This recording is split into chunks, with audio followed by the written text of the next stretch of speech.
नाशिकमधून एक बातमी समोर येते। नाशिकमधील साधूग्रामच्या जमीन अधिग्रहणाला उच्च न्यायालयाने तात्पुरती स्थगिती दिली आहे। 3 सप्टेंबरपर्यंत प्रशासनाला कोणतीही पुढील कारवाई यामुळे करता येणार नाही।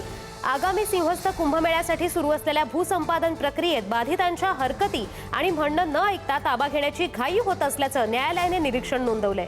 वेळेत हरकती नोंदवूनही सुनावणी न घेता पुढील प्रक्रिया राबवल्याचा आरोप आहे। त्यामुळे प्रशासनाला मोठा धक्का बसलाय। 3 सप्टेंबरच्या सुनावणीकडे बाधितांचं लक्ष लागलंय। 3 सप्टेंबरपर्यंत आता प्रशासनाला कोणतीही कारवाई करता येणार नाहीये। नाशिकमधून ही बातमी पाहतोय आपण। भूसंपादन प्रक्रियेत प्रशासनाची घाई करत असल्याचा निदर्शनास न्यायालयाने आणून दिलेलं आहे। नाशिकच्या साधूग्राम जमीन अधिग्रहणाला हायकोर्टाने तात्पुरती स्थगिती दिलेली आहे। 3 सप्टेंबरपर्यंत प्रशासनाला या बाबतीत कोणतीही कारवाई करता येणार नाहीये। नाशिकमधली आपण बातमी पाहतोय। नाशिकमधील साधूग्रामच्या जमीन अधिग्रहणाला उच्च न्यायालयाकडून तात्पुरती स्थगिती देण्यात आलेली आहे। आगामी सिंहस्थ कुंभमेळ्यासाठी सुरू असलेल्या भूसंपादन प्रक्रियेत बाधितांच्या हरकती आणि म्हणणं न ऐकता ताबा देण्याची घाई होत असल्याचं न्यायालयाने निरीक्षण नोंदवलंय। वेळेत हरकती नोंदवूनही सुनावणी न घेता पुढील प्रक्रिया राबवल्याचा आरोप करण्यात आलाय। त्यामुळे प्रशासनाला मोठा धक्का बसला असून 3 सप्टेंबरच्या सुनावणीकडे बाधितांचं आता लक्ष लागलेलं आहे। या संदर्भात अधिकच्या अपडेट्स देत आहेत आमचे प्रतिनिधी किरण ताजने। किरण, सध्या काय झालेलं आहे की साधूग्राम जमीन अधिग्रहणाला तात्पुरती स्थगिती देण्यात आलेली आहे, काय अधिकची माहिती आहे?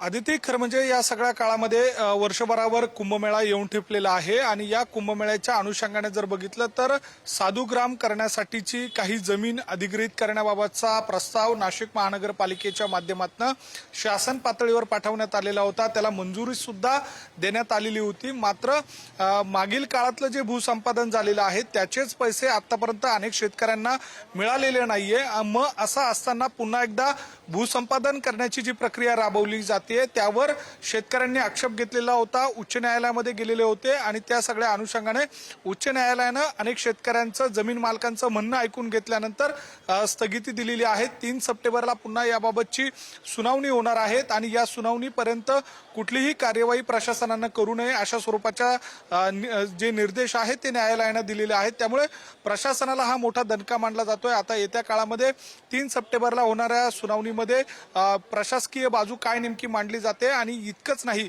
तर येत्या काळामध्ये हे शेतकरी काय भूमिका घेतात हे सुद्धा पाहणं महत्त्वाचं असणार आहे। जी, धन्यवाद किरण दिलेल्या या सविस्तर माहितीबद्दल।